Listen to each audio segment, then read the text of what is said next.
What we do here is go back. Peace and love. What's up, y'all? This is Tiger Toledo, founder of Gullyware and your hip-hop sales coach.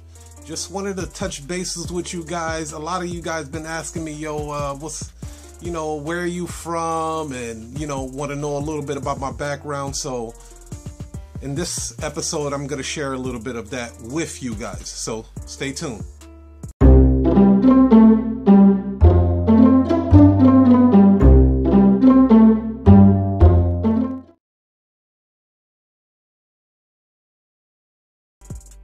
All right, we're back. Okay, well, currently right now, I'm blessed, I'm fortunate. I put a lot of work in. I have my own business right now. I'm doing pretty well. I have a couple of businesses going on. I'm self-employed. Money could always be better. You feel me? I'm trying to get to that millionaire, billionaire status. You know what I mean? So I still got a lot of hustle in me. But I've been real fortunate in my dealings right now, being able to do some things and retiring my wife and stuff like that. And we're in our 30s, you know what I'm saying? So it took a lot of hustle, you know what I mean? Right now I reside in Chicago, but I'm originally from Brooklyn, New York, you know what I mean? And I come from an era where when the crack epidemic hit my neighborhood extremely hard. You know what I mean? My upbringing was good. I'm first generation in America. My family is from Haiti. You know what I mean? And, they didn't speak much English. They were immigrants. So I learned a lot from them, and I learned a lot from my neighborhood. And my neighborhood was cool. You know what I mean? The chicks was cool. They had their little door knocker earrings, tight jeans and all that. Our friends, we used to play stickball, football, softball, skelly. I had a great childhood, up until, the crack epidemic hit my neighborhood. After that, shit just went downhill, man. People were getting shot. People were getting stabbed. Even my brother fell victim to substance abuse with, crack. And if you ever had anybody that was addicted to crack, you'll understand that a lot of shit comes with that.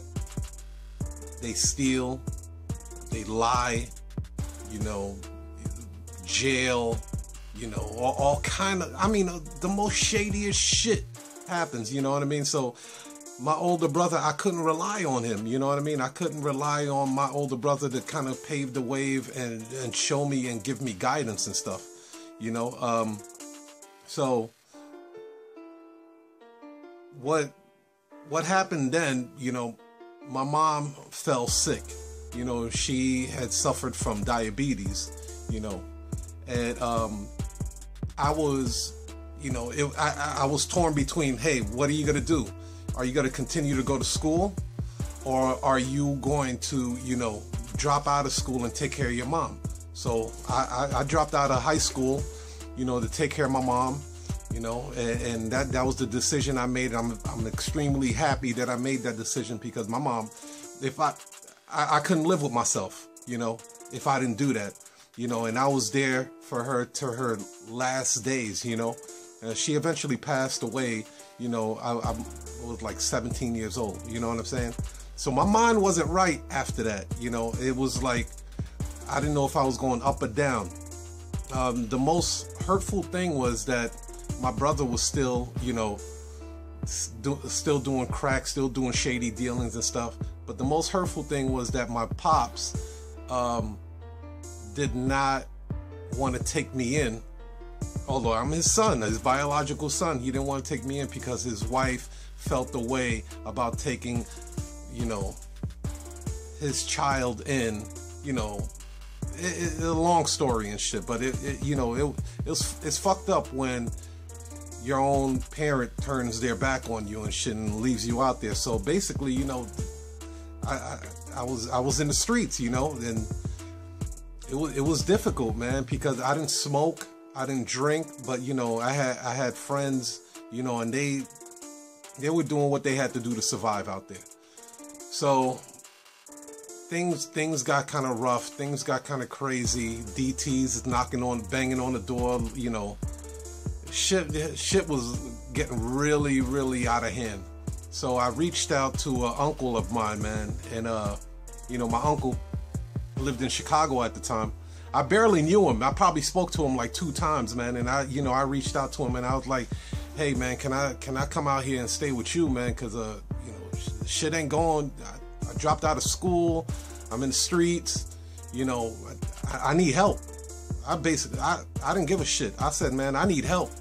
You know, my uncle, God bless his soul, you know, he took me in, got me enrolled in a high school, Roberto Clemente, out there on Division in Chicago. Went there luckily for me, I had enough credits in high school where I could just go into, you know, Roberto Clemente and graduate within 2 months. So I was already in the graduating class, and that's how I got my high school diploma and shit. You know what I mean? I enrolled in the Navy and shit, you know, because I wanted to be a man. I wanted to be able to take care of myself. I was like, yo, if my pops ain't gonna, you know, look out for me, man, fuck it. You know, I wasn't thinking right, so I was like, I just need to get away. I need to regroup. And I actually thought the Navy was gonna help me regroup. But because I have sickle cell anemia, you know what I mean? They said, you know, it ain't gonna work out, you know, so they, you know, they discharged me. They gave me an honorable discharge. I was only in the Navy for 2 weeks and shit, right? So, you know, it was a struggle, man. It was like, it's like that Wu-Tang song, "Life as a Shorty Shouldn't Be So Rough." You know what I'm saying? That song kept replaying over my head over and over again. I was like, damn, this is some bullshit, man. I was like, I can't get a break in this motherfucker. You know what I mean? So I go back and live with my uncle, you know. Unfortunately for him, he was suffering from, you know, diabetes also, and he had heart complications. And shortly after I came back, you know, I think I've been living in Chicago for almost a year now. He wound up passing away, you know what I mean, within a year. Now I'm like, God damn, now I'm in a state, dolo, don't have nobody, can't rely on nobody. My pop's all the way in New York. My brother on drugs, who knows where the fuck he at? You know what I mean? I'm like out here now. And at the time I was working at Bally Total Fitness. I was a receptionist, man. I wasn't making that much money. You know what I'm saying? And my back was against the wall. The landlord was like, yo, you can't stay here because your name ain't on the lease. You got to bounce. You know what I mean? We got to give you 30 days to get your shit together and then, you know, find your own place to stay. So, again, I was working at Bally Total Fitness and I was looking around me. Now I'm in, like, you know, Brooklyn mode and shit. I'm like, I'm almost damn near scheming. You know what I'm saying? And I'm like, yo, I got to figure out a way to get my weight up and figure it out how I'm going to get enough money to get my own place before I get kicked out. I saw these salespeople.